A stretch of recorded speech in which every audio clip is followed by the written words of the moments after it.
My name is Nora Callahan. I am 31 years old. I am standing in the driveway of my mother's house on a Saturday evening in November, holding a gift bag with a brown leather card holder inside. My stepfather is turning 60.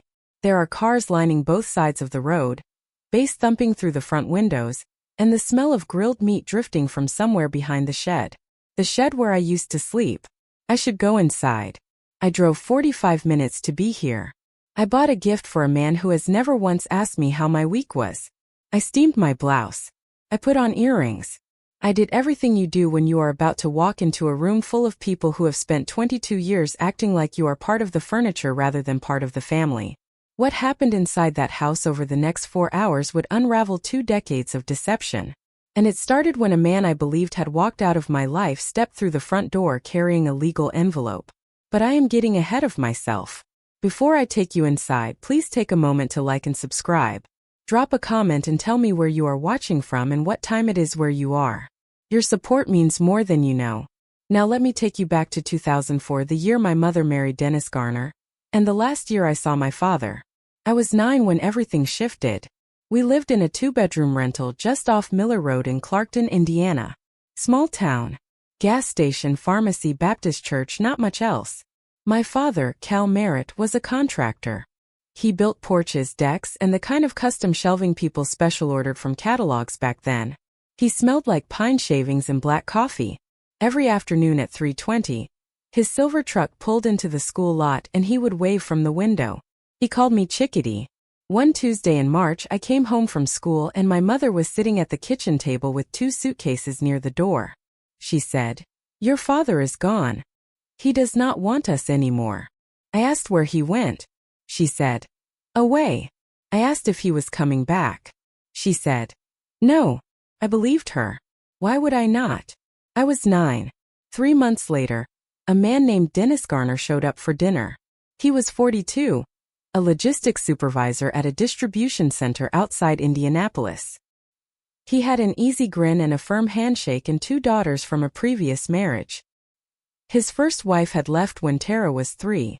Melissa was 14. Tara was 7. Dennis had full custody. By August, my mother and Dennis were married. By September, we were living in Dennis's ranch-style house on Elmwood Drive. 3 bedrooms, 1 bathroom, a finished basement, 2-car garage. 3 bedrooms. 1 for Melissa, 1 for Tara, 1 for my mother and Dennis. I asked my mother where my room was. She walked me through the kitchen, opened the side door into the garage, and pointed at a mattress on the concrete floor. "Temporary," she said, "until we sort things out." She never sorted things out.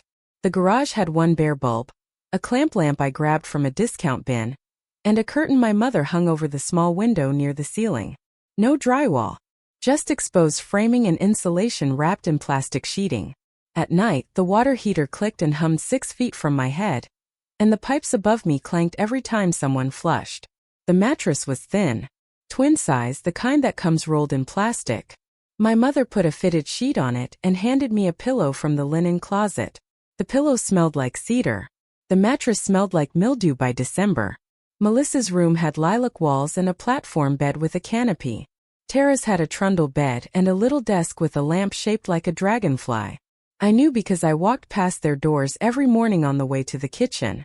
One Saturday, a neighbor named Mrs. Hensley stopped by with zucchini bread. She saw the mattress through the open garage door. She said, "Oh, is that for a camping project?"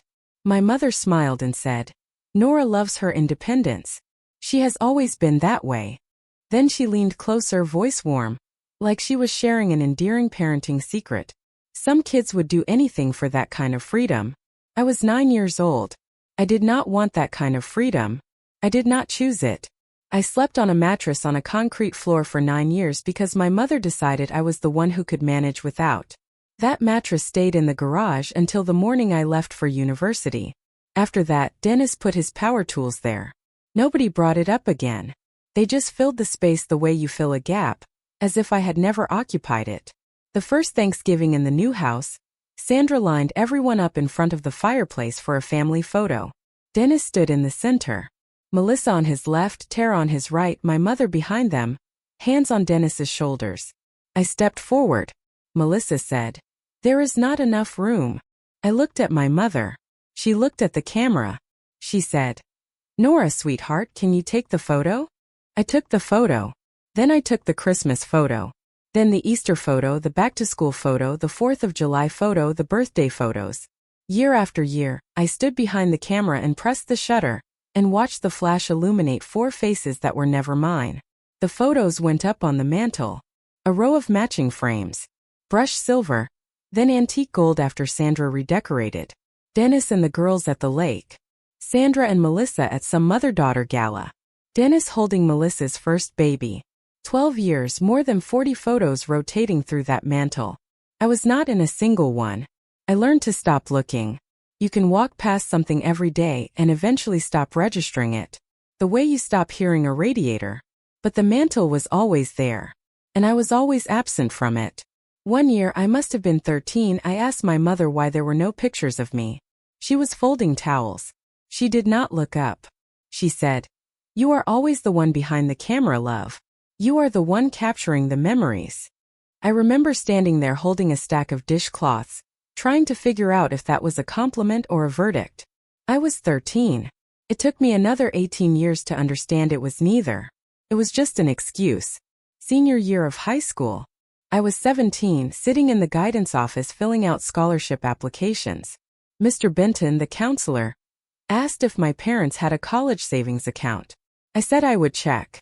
That night I asked my mother about it. She was making soup. Melissa was visiting with her boyfriend, sitting at the kitchen island scrolling her phone. "We could not save for 3 children," my mother said. She did not look up from the stove. Melissa and Tara's funds were set up before Dennis and I got married. That money came from his first marriage. I said, "What about my dad's contributions? Any savings from before?" My mother's spoon paused just for a second. Then she stirred again. "Your father did not leave a cent." I found out later, years later, that Melissa's account held $23,000. Tara's was the same. Dennis had been depositing money for each of them since they were born. $46,000 total for 2 daughters. For me, 0. Not because there was no money coming in, but because my mother was cashing child support payments from my father and putting the money toward household expenses.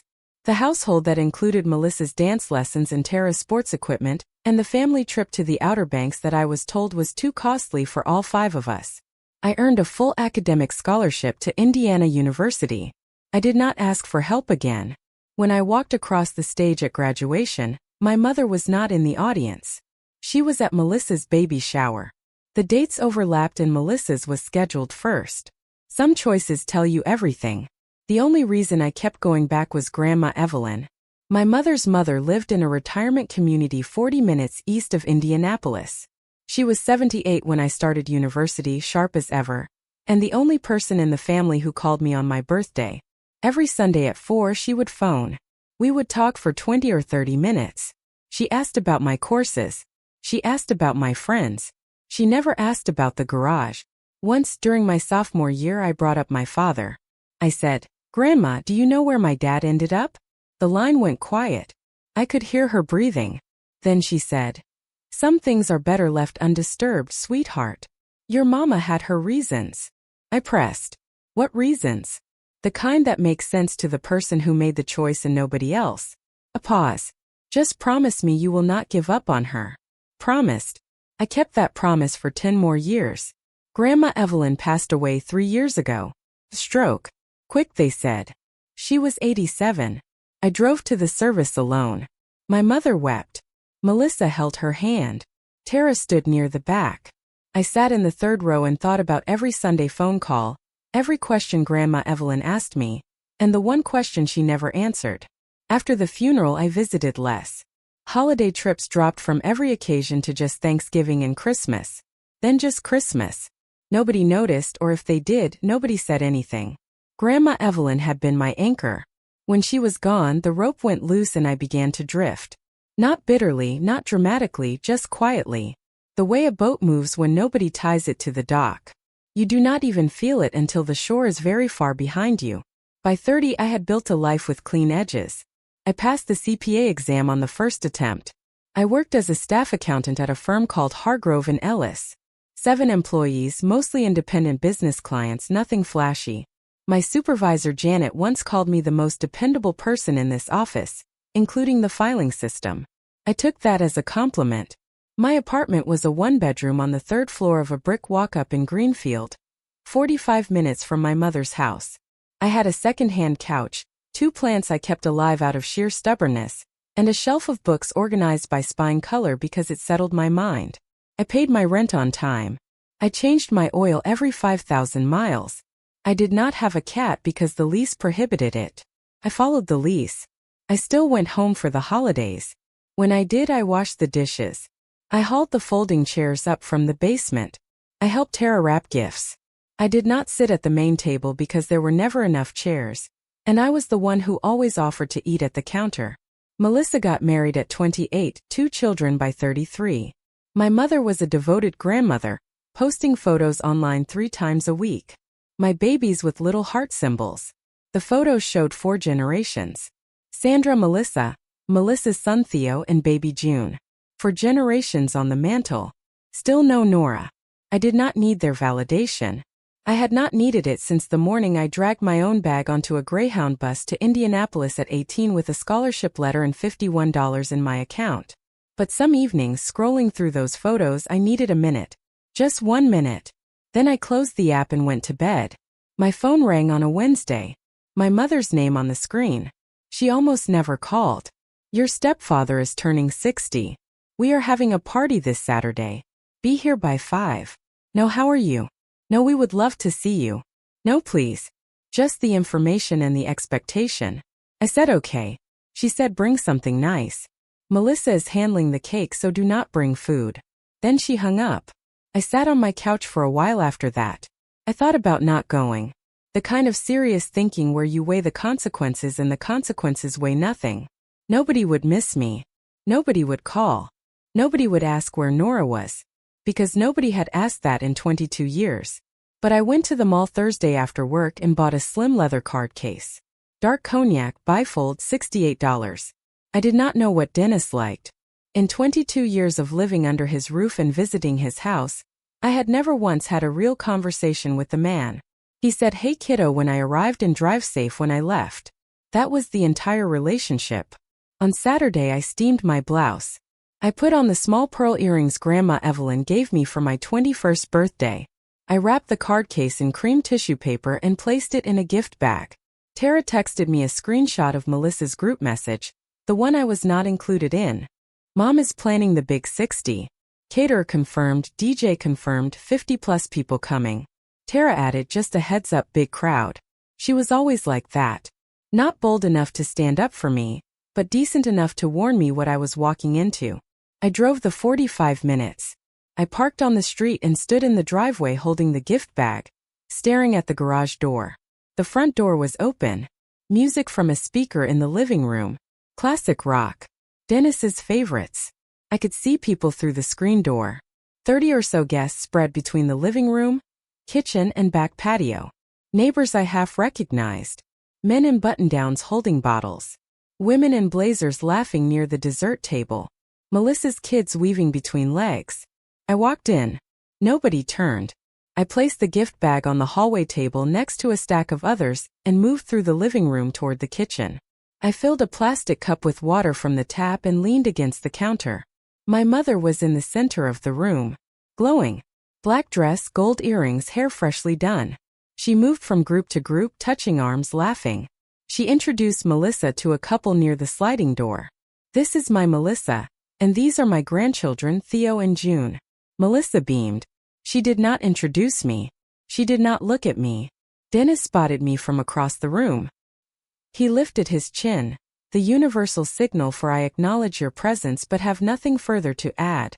He said, "Hey kiddo," then turned back to his friend. I drank my water. I looked at the mantle. New photos since Christmas. Dennis with the grandchildren at a pumpkin farm.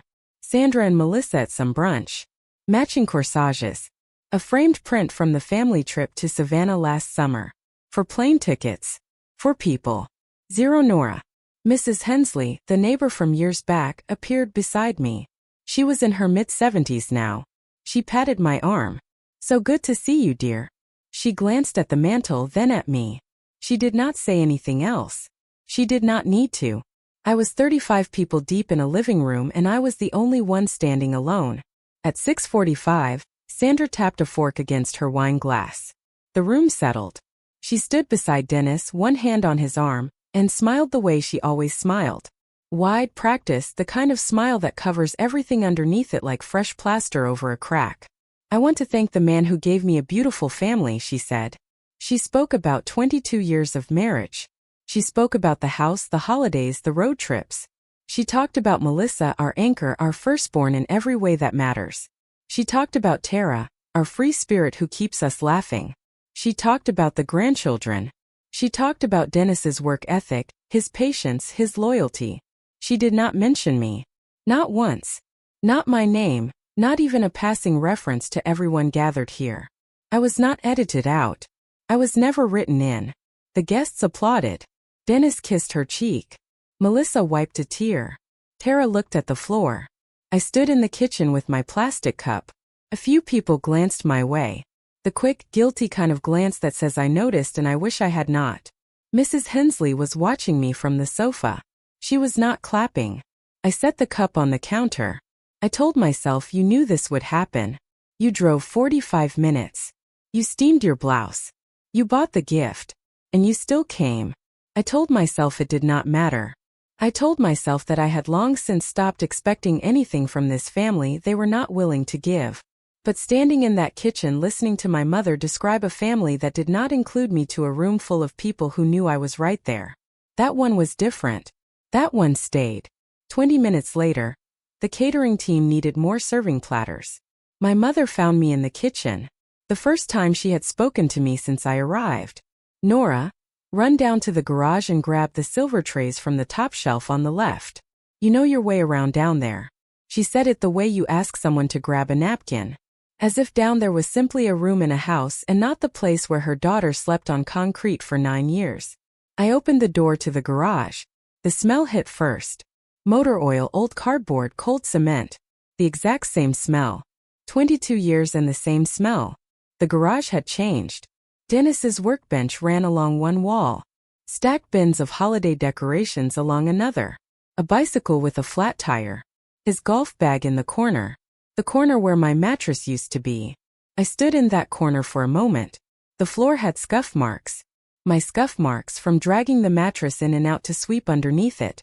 Nobody had sanded them away. Nobody had noticed them. They were just there. Like growth rings on a tree. A record of something that grew in a place it should never have had to. I found the trays on the top shelf, but tucked behind them, pushed against the wall, was a cardboard box with faded masking tape along the seam. Written in handwriting I recognized as my mother's. End stuff. I pulled it down.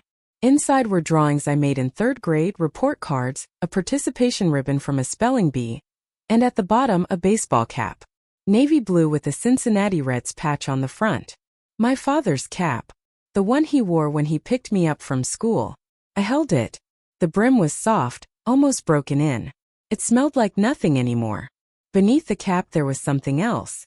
A bundle of envelopes, maybe 20 of them, held together with a rubber band so old it snapped the moment I touched it. The envelopes fanned out across the bottom of the box. I picked up the first one. White standard size. The return address read, Cal Merritt, 2214, Linwood Avenue, Dayton, Ohio. Postmark, October 2005. Inside a birthday card. Yellow and pink, the kind from a drugstore rack. A cartoon sun with a smiley face. Inside, in neat blue ink, handwriting I did not recognize but somehow already knew. Happy 10th birthday, Chickadee. I miss you every single day. I hope your mama is taking good care of you. I tried calling but the number was changed. Love, Dad. My hand was shaking. I picked up the next envelope. Postmark October 2006. Another card. Happy 11th birthday, Chickadee. I moved to a new neighborhood. New job. Still thinking about you every day. 2007, 2008, 2009. Every October. A card. Some had $5 bills inside. The bills were still there, never removed. Some had photos. Cal standing on a porch or beside a pickup or holding a fish on a dock. Each one ended the same. I am still here, chickadee. Every single envelope had been opened. The flaps were lifted, the seams soft. Someone had read every card. Someone had looked at every photo. Someone had held every bill. And then someone had put them all in a box, carried the box to the garage, and placed it on the shelf directly above the mattress where I slept. 13 years of birthday cards, hidden in the garage, right above where I used to sleep. I sat on the concrete floor and I cried. I had not cried in a long time, years maybe, but I cried then. The last card in the bundle was postmarked October 2017. I would have been 22. The card was plain. No illustration, no balloons, just a cream envelope with a single printed line on the front. Thinking of you. Inside, the handwriting was smaller, tighter, like he was running low on hope but could not bring himself to stop. Chickadee, I do not know if you will ever read this. I do not know if your mama passes these along or throws them away, but I am still here. Still in Dayton. Same house, same number. If you ever want to find me, I am not hard to find. I just need you to know that I never stopped. Not one single year. Love, Dad. After 2017, the cards stopped. 13 years he sent them. Then silence. I sat on the garage floor with the cards spread around me like leaves. Upstairs, music was playing. Someone laughed. A glass clinked. The party was going on without me. It always had. I read them again. 10, 11, 12, 13. Each one a year. Each one opened by my mother. Read and hidden. She knew. Every October she walked to the post office box, pulled out an envelope, opened it, read his words, studied his photos, and carried the whole thing down to the garage and buried it beneath my old report cards. She stood above my mattress and she buried my father's love 3 feet from where I slept. I wiped my face with the back of my hand. I placed the cards in my bag. I zipped it shut. I picked up the serving trays and I walked back upstairs. The party was about to change. I set the trays on the kitchen counter. My mother did not thank me. She did not notice my face, which was surely blotchy from crying. She was refilling the cheese board. I stood behind her. My bag was on my shoulder, heavy with 22 years of birthday cards. I wanted to grab her arm and say, he wrote every year and you hit every one.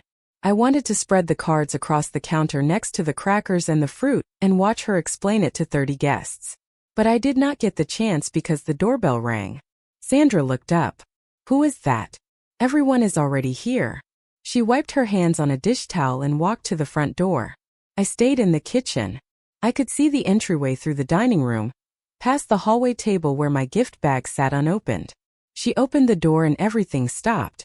If you have ever discovered something that completely reshaped what you believed about your own family, stay with me because what came through that door next reshaped mine. I could not see the person at first. My mother's body was blocking the frame, but I could see her posture change. Her back went rigid. Her hand gripped the door edge hard enough to go white at the knuckles. And she said something in a voice I had never heard from her before. Thin. Fractured. Like ice giving way beneath weight. What are you doing here? The voice that answered was low and level and did something to my chest I cannot fully describe. Except to say it felt like hearing a melody you forgot you once knew by heart. I am here to see my daughter. My mother tried to push the door closed. The man placed his hand against it. Not forcefully. Not aggressively. Just steady. The way you hold a door open for someone behind you. 21 years, Sandra. Not one day more. She stepped back. He stepped in. He was 57. Silver at the temples, tanned forearms, hands with the kind of calluses that come from real work. He wore a pressed navy button-down, the kind a man puts on when he wants to look respectable but does not own a blazer. Beside him stood a woman in her early 60s. Salt and pepper hair, solid frame, reading glasses hanging from a chain. She carried a purse and nothing else. He carried a legal envelope. I recognized him the way you recognize something you memorized long ago but have not retrieved in years. The jaw. The nose. The way he stood with one foot slightly forward, weight on the balls of his feet. A worker's stance. Ready to move. Then I saw the cap. Not on his head but in my mind. Navy blue with the Reds logo. The same one in the box. The same man who wore it at school pickup 21 years ago. My father. Cal Merritt. The room was not loud yet. Most of the guests had not turned around. But the people near the door had gone still. Dennis was on the back patio and had not seen anything. Melissa was cutting cake at the dining table. My mother stood in the hallway, blocking the path. Her face was ashen, not with anger but with terror. He did not look at her. He looked past her into the room, scanning faces until he found mine. I was standing in the kitchen doorway. My bag was on my shoulder. The birthday cards were inside. And the man who wrote them was 12 feet away from me for the first time in 21 years. He did not smile.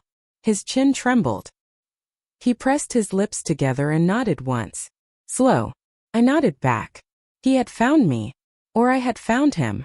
Or maybe we had both been searching for 21 years, and the only person standing between us had just opened the front door. My mother grabbed his arm near the elbow. Her voice dropped to a hiss. You need to leave right now before I involve the police. Cal looked down at her hand and then at her face. He spoke quietly, but the hallway carried every word. The restraining order expired in 2014, Sandra. And it was built on a lie. You know that. My solicitor knows that. And as of 6 weeks ago, the court knows it too. She released his arm like it had burned her.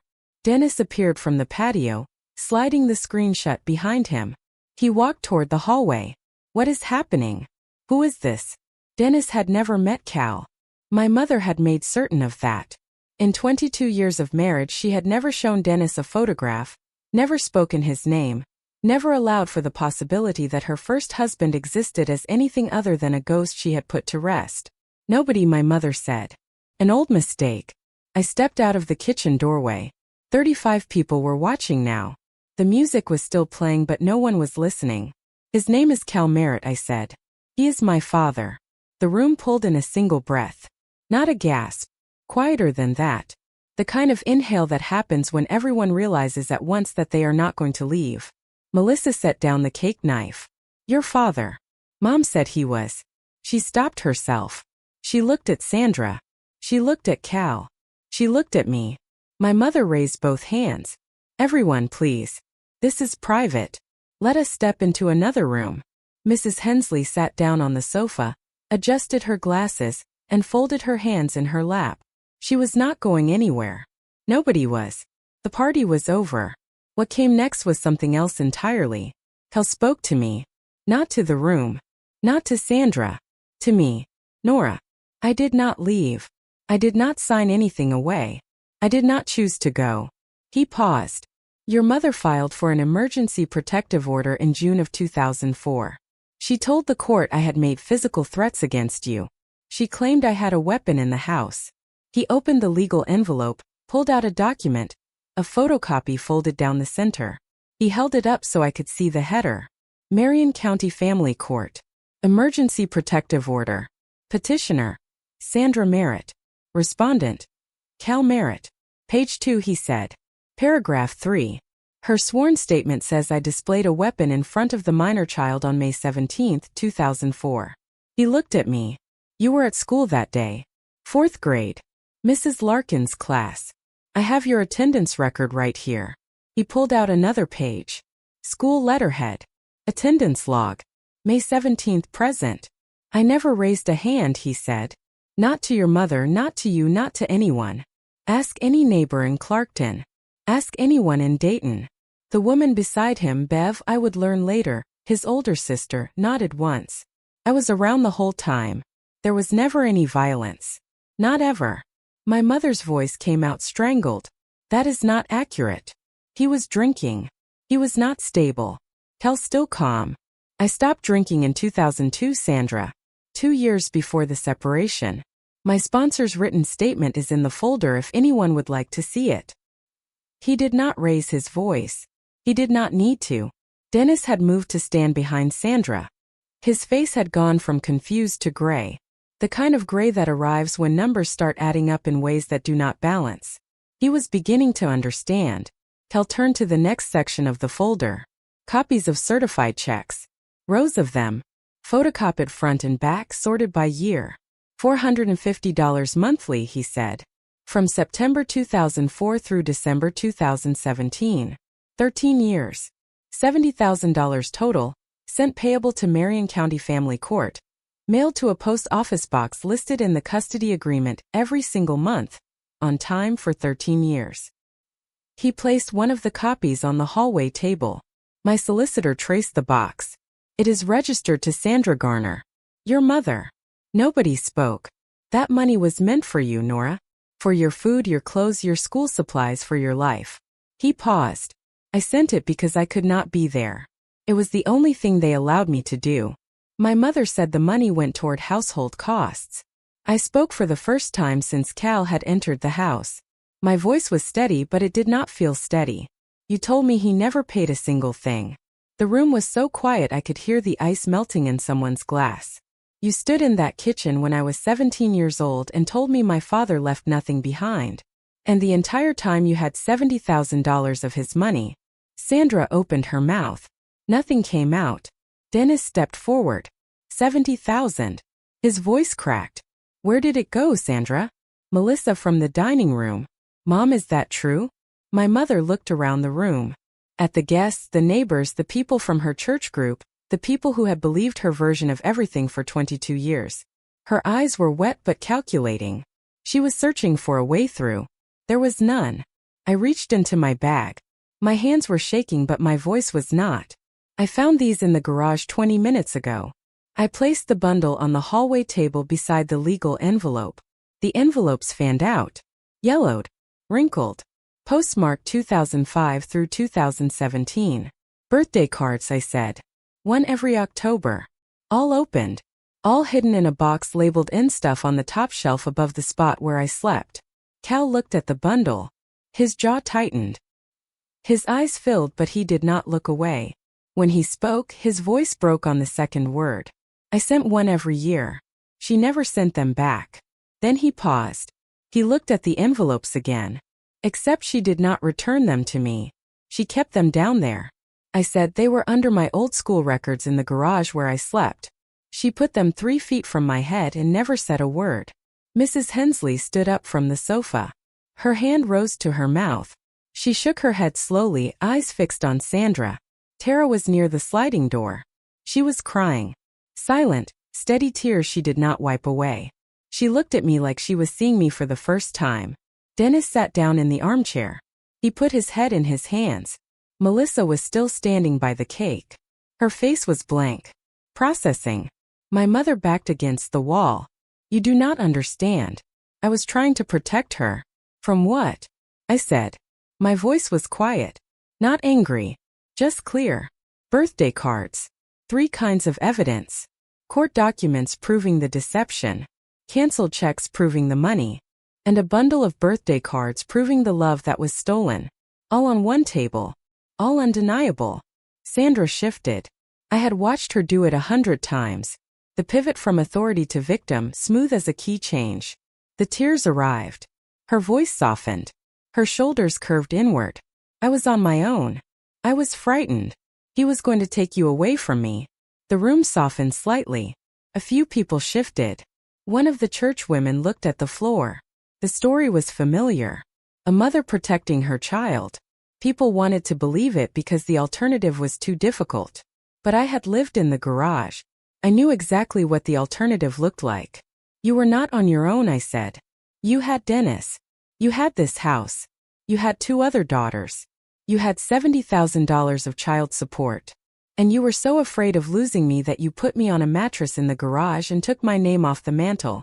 She reached for my arm. Nora, please. You have to understand. I understand completely. You were not afraid of losing me. You were afraid of losing control. If my father had access to me, I would have had options. I would have had somewhere else to go. And you could not allow that. She pulled back as though I had struck her. Melissa stepped forward. This is not the time or the place for this. Mrs. Hensley from the sofa. I think this is exactly the time and place. She looked around the room. We have all been sitting in this house pretending for 20 years. Some of us longer. The churchwoman looked up. The neighbor in the polo shirt set his drink down. The friend hovering near the door sat back down. Mrs. Hensley had given them permission to stop pretending, and one by one, they took it. Dennis stood up from the armchair. He was pale. His hands at his sides, opening and closing. as if he could not decide whether to reach for something or let go. Sandra. His voice was thick. Did you lie to me as well? She turned to him quickly. Desperate. Dennis, it is complicated. I asked you a question. He took one step closer. Not threatening, just close enough that she could not look away. Before the wedding, I sat you down at the kitchen table and I asked if there was anything I needed to know about Nora's father. And you said I said what needed to be said. You told me he had given up his parental rights. You told me he wanted nothing to do with her. You said he agreed to walk away. She said nothing. 22 years, Sandra. You had me raising another man's daughter in my garage while you collected his payments and hid his letters. The room heard every word. Dennis was not shouting. He was doing something worse. He was dismantling his own marriage out loud in real time, in front of everyone he knew. But I watched Dennis and I felt something complicated because Dennis was right. He had been deceived. But Dennis had also watched a 9-year-old child sleep in his garage for 9 years. He had walked past her mattress every morning on the way to his car. He had never once said perhaps we should give Nora a proper room. He had never once asked why there were no photos of her on the mantel. He chose comfort over curiosity and comfort over conscience. Being deceived does not excuse what you choose not to see. I had learned that at great cost. Dennis was learning it now. He sat back down. He did not speak again for a long time. While Sandra stood against the wall with mascara on her cheeks and Dennis stared at the carpet, Kel walked toward me slowly. The way you approach something you do not want to startle. He stopped 2 feet away. He did not reach out. He just looked. Chickadee. His voice caught. That is what I used to call you. Do you remember? I remembered. 3:20 at the school curb. Silver truck. Sawdust on the dashboard. Hey Chickadee. Every single afternoon. I remember. He nodded. He blinked hard. I tried Nora. For years. I filed motions 3 times. My solicitor was overextended and underfunded. We lost every hearing because the protective order was still in effect, and I could not afford to challenge it. He paused. I drove past this house. I parked across the road. I sat in my truck and looked at the lights in the windows and tried to figure out which room was yours. I almost told him. The room with no window. The room with the water heater. The room that was not a room at all. I know which one it was now, he said. He looked toward the door that led down to the garage. His jaw worked. His voice cracked. They put you down there? I did not answer. I did not need to. He could read the answer in my face. He wiped his eyes with the back of his hand. You turned out strong. I can see that. You turned out real strong. I reached for his hand. His palm was rough, calloused, exactly as I remembered from 21 years ago when he held my hand crossing the street outside school. I squeezed. He squeezed back. It was the first time I had touched my father in 21 years, and it felt like coming home to a house I had never actually been allowed inside. Melissa had been too quiet. She was the type of person who needed to steer the room, and the room had slipped away from her. She stepped forward, heels clicking on the hardwood. Her face was flushed.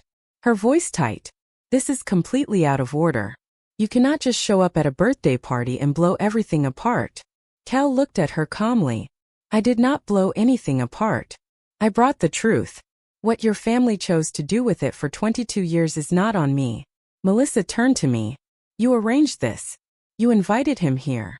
I found the birthday cards 20 minutes before he rang the doorbell. I did not know he was in my life until he walked through that door. That is very convenient. It is the truth, which I realize may sound unfamiliar in this house. Melissa's expression darkened. You always managed to make everything about yourself.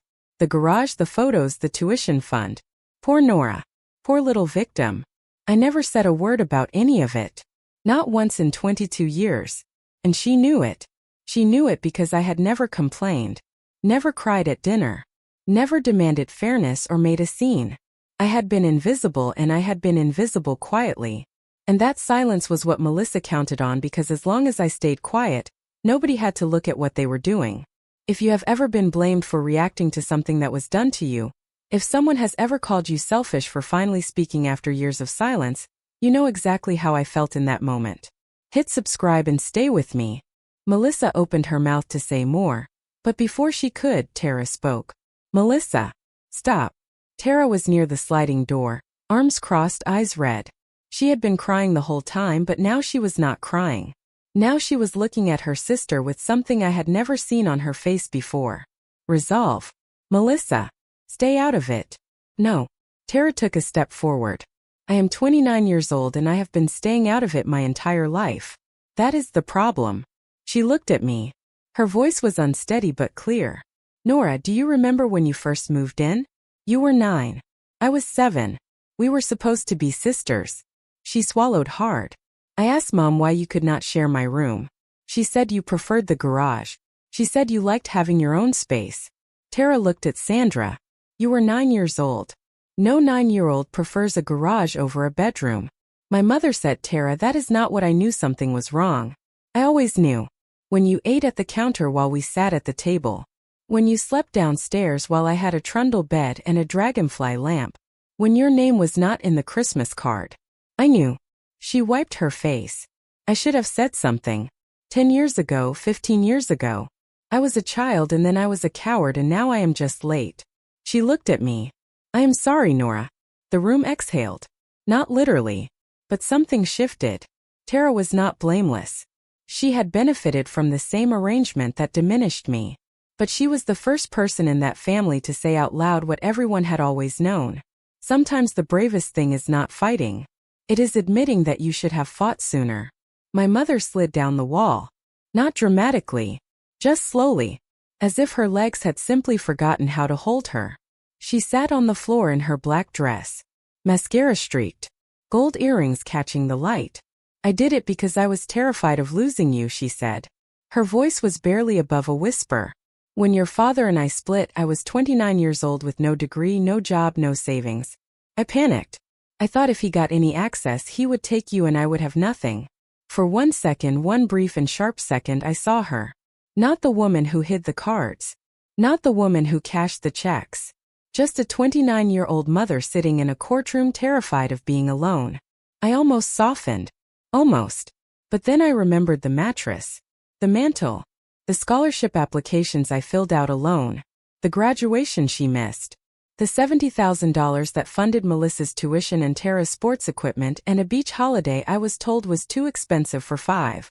You were terrified of losing me, I said. So you put me in the garage. You erased me from the photos. You spent his child support on your stepdaughter's futures. I let that sit in the room. You were not afraid of losing me, Mom. You were afraid of losing control. She looked up at me. Something flickered in her face. Not guilt. Not shame. But the recognition that the story she had constructed brick by brick for 22 years had just come apart, and there was nothing left to rebuild it with.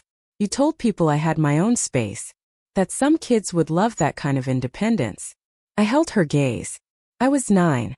She had nothing left. Every tool she had ever relied on, tears, deflection, victim posture, rewritten history, lay in pieces around her. I straightened up. I looked around the room. 35 people. Most were silent. A few had their coats in their laps. The caterer stood in the kitchen doorway holding a pan of pulled chicken, unsure whether to set it down or leave. I came here tonight with a birthday gift for Dennis, I said. It is on the hallway table. A leather card case. $68. Which is $68 more thought than anyone in this family has put into me in 22 years. I looked at Dennis. You are not a cruel man, Dennis. I believe that. But you watched a 9-year-old child sleep in your garage for 9 years, and you never once asked if she was all right. You never asked why there were no photos of her on the mantle. You never asked where her father was. You chose not to see. And choosing not to see is still a choice. Dennis did not speak. He looked at the floor. His 60th birthday was falling apart around him, and he had nothing left to offer. I turned to Sandra. I am not going to report the perjury. I am not going to pursue the child support in court. I am not going to contact anyone about any of this. She looked up. A flicker of relief crossed her face. But you will not hear from me again. The relief disappeared. No phone calls. No visits. No holidays. No obligation. You built a family without me in it. I am simply making that official. My mother's mouth opened, closed, opened again. Nora, you cannot. I can. I am 31 years old. I pay my own rent, my own taxes, my own everything. I always have. You made sure of that. I picked up my bag. The cards were inside. My father was by the door. I walked toward him. My mother got to her feet.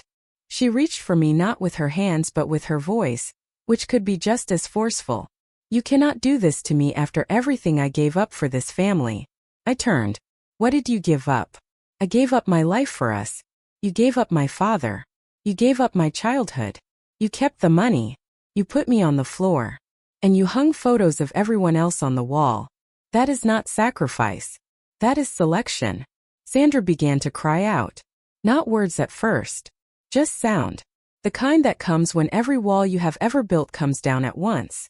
Then the words arrived, tumbling over each other. He was going to destroy everything.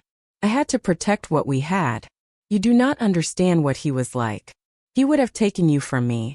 I did what any mother would do. Melissa grabbed her arm. Mom, stop. People are watching. Let them watch. Sandra cried. Let every single one of them watch. I kept this family together for 22 years. Mrs. Hensley spoke from the sofa. Quiet and clear. The kind of voice that cuts through noise the way a single note cuts through silence. No, Sandra. You did not. The room went still. Mrs. Hensley stood slowly. She picked up her purse. She looked at my mother with something that was not anger and not pity. It was the look of someone who had suspected for a long time and was now certain. Happy birthday, Dennis, she said. Then she walked out the front door. 2 other couples followed. Then a neighbor. Then the woman from the church group. One by one, quietly, like a tide going out, the guests began to leave. Not angrily. Just steadily. The way people leave when they realize they have been standing in the middle of someone else's story and are not sure they were ever meant to be there. Cal walked me to the front door. Bev followed a step behind. The night air was cool and carried the smell of someone's fire pit down the block. We stood on the porch. Inside, the sounds were muffled. Sandra weeping. Melissa's sharp voice trying to restore order. Dennis's silence, which was louder than any of it. Cal said, you do not have to decide anything tonight. About me, about any of this. I did not come here to make demands. You drove from Dayton 2.5 hours. Bev drove, Bev said from behind him. She smiled. He has been rehearsing what he wanted to say since we passed the state line. Cal shook his head. I did not rehearse. I just had the folder. And I figured if your mother tried to shut the door again, at least I would have the paperwork to stop her. I looked at the folder in his hand, then at the bag on my shoulder. I have the birthday cards. He blinked. You found them in the garage. In a box. His face did something I will never forget. It crumpled and rebuilt itself in the space of a few seconds. He pressed the back of his hand to his mouth. He breathed through his nose. Then he said, I sat at my kitchen table every October and I wrote you a card and drove to the post office and mailed it. 13 years. I know. I stopped in 2017 because I thought maybe you had read them and chosen not to respond. I thought maybe you did not want to know me. I did not know you existed. He closed his eyes. When he opened them, they were red, but he was smiling. A small, sad, real smile. Can I call you? I asked. Tomorrow. Chickadee, you can call me anytime. I have not changed my number in 22 years. I reached into my bag and pulled out one card. The last one. October 2017. Cream envelope, no illustration. I opened it and read the final line again. I do not know if you will ever read this, but I am still here. I closed the card, held it against my chest for a moment. Then I put it back. We walked down the porch steps together. Me, Calbev. Behind us the house leaked noise. Sandra's voice muffled. Melissa saying something sharp. The sound of a door closing hard. Tara appeared in the doorway. She stood in the light, arms wrapped around herself. Nora. I stopped on the path and turned. I am going to call you, she said. That is all right. I nodded. It is all right. She wiped her eyes and went back inside. She had her own reckoning ahead. But she had earned the right to call. I kept walking. Past the flower bed my mother planted every spring. Past the letterbox with Garner stenciled in black. Past the garage door. I stopped there for a moment. The garage door was white. 2 panels. Dented near the bottom from where Dennis had reversed into it 2 Christmases ago. Behind it was the space where I had spent 9 years of my life. The room with no window. The water heater. The clamped lamp. The scuff marks on the floor. I looked at it the way you look at something that used to have power over you and does not anymore. Just a door. Paint and metal and hinges. I did not need anything behind it. Not ever again. Cal stood at the curb beside Bev's car. His hands were in his pockets. "Good night, chickadee." I said the word I had not said in 21 years. It came out rough like a door that had not been opened in a long time. "Good night, Dad." I drove home with the windows cracked. 45 minutes on the highway. The air was sharp and smelled like November. Wet leaves and cold earth and something almost sweet underneath. My phone buzzed at a red light. "Tara, are you okay?" I typed back. "Getting there." I pulled into my building at 10:03. I turned off the engine and sat in the car. The parking lot was quiet. One street light, a cat crossing the lane, the sound of my own breathing. I reached into my bag and pulled out the first card. October 2005. The sun with the smiley face. "Happy 10th birthday, chickadee. I miss you every single day." I was 31 years old. I had 21 years of birthday cards I had never read. 13 of them written by a man who sat at his kitchen table every October and addressed an envelope to a daughter who never replied. Not because she did not want to, but because she did not know. Tomorrow I would call him. I would say, "Tell me everything." And he would. Because he had been waiting 21 years to say it. Tonight I sat with this one card. The cartoon sun. The blue ink. The word chickadee in the handwriting that used to sign my permission slips. I thought about the mantle. 40 frames. 12 years. 4 people. Someday I would have my own mantle, my own photos, and every person in those photos would know they belong there. Not tonight. But someday. I locked my car and went upstairs. 1 week later, I called Cal the morning after the party. We talked for 2 hours. He told me about Dayton. The house on Linwood Avenue. The deck building work he ran out of his truck. The dog named Pepper who slept on his back porch. He told me about Bev, his sister, who had been his steady ground through the worst years. He told me about the solicitor, a woman named Patricia, who took his case through a legal aid clinic after he found her name on a community board. "She pulled the original court filings," he said, "and found inconsistencies in your mother's sworn statement. The dates did not align. The details did not hold. It took 2 years to assemble the case, but the judge vacated the order 6 weeks ago." I met Bev for coffee the following week. She brought a scrapbook. Cal had kept it. Printed pages from my LinkedIn profile. A screenshot of my firm's website with my name on the staff page. A printout of my CPA certification. He printed my CPA certificate. I said. Bev laughed. He framed it. It is on the wall in his hallway, right next to his contractor's license. My colleague Diane at work asked me how the party had gone. I said, "I found out my father did not abandon me. My mother committed perjury and I am never going back to that house." Diane blinked. Then she said, "Well, that is considerably more eventful than my Saturday. My mother did not call. Dennis sent one message. I am sorry, Nora." I read it. I did not reply. Not because I despised him, but because I had nothing to say to a man who had 22 years to speak and chose that Saturday night to begin. Melissa posted a photo from the party online, taken before everything unraveled, for people smiling in front of the cake. Caption: Happy 60th to the greatest dad. No mention of what followed. Tara called twice. We are meeting for lunch next week. Saturday afternoon. My kitchen table. Sunlight through the window landing on the spread of cards. I had arranged them in order. 2005, 2006, 2007, all the way to 2017. 13 cards. 13 Octobers. Reading them one at a time. Slowly.